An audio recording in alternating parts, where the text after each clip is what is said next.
هنعمل بقى النهاردة أحلى كيكة نايتي هتفكرنا كده بأيام زمان والولاد هيموتوا فيها. بما إني في الأجازة فلازم ندلعهم ونعمل لهم كل حاجة، بس ندور على الحاجات الجميلة اللي هي إمكانياتها بسيطة بس برضو بنفرحهم بيها. النهاردة هنعملها بطريقة سهلة وبسيطة وكمان في الخلاط، أو حتى لو مش عندك خلاط هنعملها بالمضرب اليدوي عادي، مفيهاش افتكاسة خالص. كل اللي عليك اللي انت هتحضري المقادير بتاعتها، وتقريبا كده كل المقادير موجودة في البيت. يلا بينا نسمي الله ونصلي على الرسول عليه أفضل الصلاة والسلام. ازاي تطلع معاكي جميلة، وازاي كمان لو مش عايزة اللون الأحمر دوت اللي هي بالفراولة نعملها بالشوكولاتة، هقولك على كل التفاصيل. يلا بينا نبدأ على طول. اول حاجه طبعا لو انت هتعمليها في الخلاط هتحطي كل المقادير معاكي في الخلاط ما عدا الدقيق.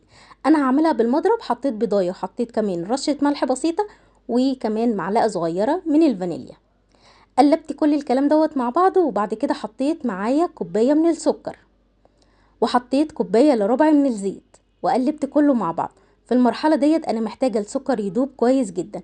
هنزل بكوبايه من اللبن، بس اللبن هيكون دافي علشان خاطر يدوب لي السكر.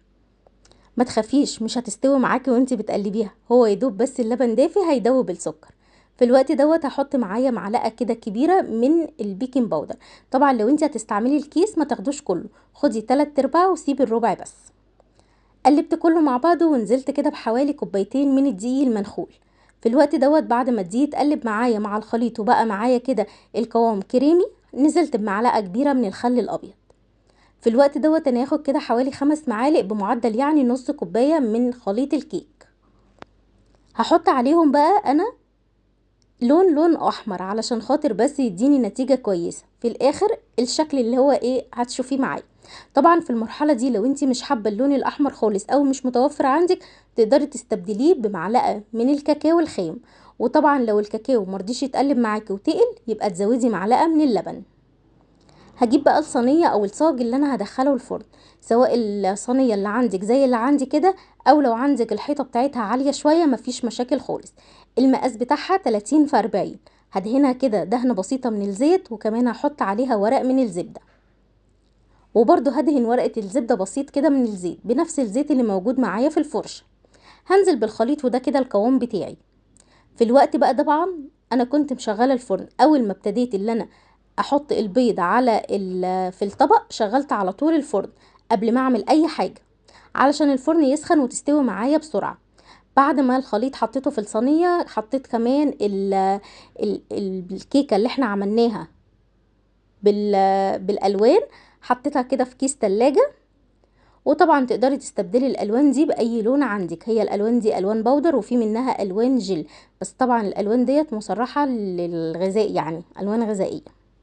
بعد كده هجيب معايا خلة الاسنان وابدا ان انا اعمل اكواز بالشكل ده، وبعد ما اعمل الكوز هاجي كده من نصه من العكس واروح عاملاه بالشكل ده عشان يديني النتيجه اللي انت هتشوفيها في الاخر. خلاص كده هدخل الصينيه ديت على الرف الوسطاني على درجه حراره 180، وطبعا هسيبها كده، وطبعا على حسب الفرن عندك، هي ما كملتش معايا 10 دقايق وكانت استوت. في الوقت دوت هسيبها تهدى شويه، وبعد ما هديت كده حوالي ربع ساعه هغطيها بالكيس البلاستيك واروح قلبها على الصينيه بالشكل ده. وليه غطيتها بالكيس البلاستيك؟ علشان خاطر بس ما تلزقش معايا والوش بتاعها يبوظ ويبقى في الشكل النهائي مش حلو. هقيس كده لحد ما اوصل للنص واروح قطعه بالنص بالظبط. هحضر بقى معايا مربى، والمربى اللي انا هستعملها النهارده اي نوع انت حباه او اي طعم انت بتحبيه. انا هعمل مربى فراوله علشان خاطر بس الكيكه اللي انا عاملاها دي يعتبر فيها رسم لونها حمراء، فهتمشي معايا مربى الفراوله. طبعا لو انت عاملاها بالكاكاو ممكن تحطي اي نوع مربى مش شرط يعني علشان خاطر كاكاو، ممكن كمان تعمليها بالشوكولاته نوتيلا هتكون حلوه قوي تحشيها بيها. بعد ما حطيت معلقتين كده من الفراوله المربى الفراولة، بدأت بقى ان انا احط الجزء التاني عليها وهقطع الاطراف. طبعا الاطراف دي ما تخافيش مش هتبقى كتيرة ولا اي حاجة ومش هتتهدر، احنا بنعمل بيها اعادة تدوير تانية في حاجات كتير. وطبعا انتوا قبل كده شفتوا معايا، او لو ما شفتيش ممكن ابقى انزلها لكم تاني طريقة تدوير اعادة الكيكة، عملناها مع بعض بطريقة جميلة جدا وطلعت في النهاية اكنك لسه عاملاها دلوقتي حالا. كده خلاص قطعتها طلعت معايا كمية كبيرة، وده كده اللي فاض معايا والله مطرح الولاد يعني ما خدوها، لان طعمها حلو جدا وكمان هشة كده. وبس كده، بحبكم في الله.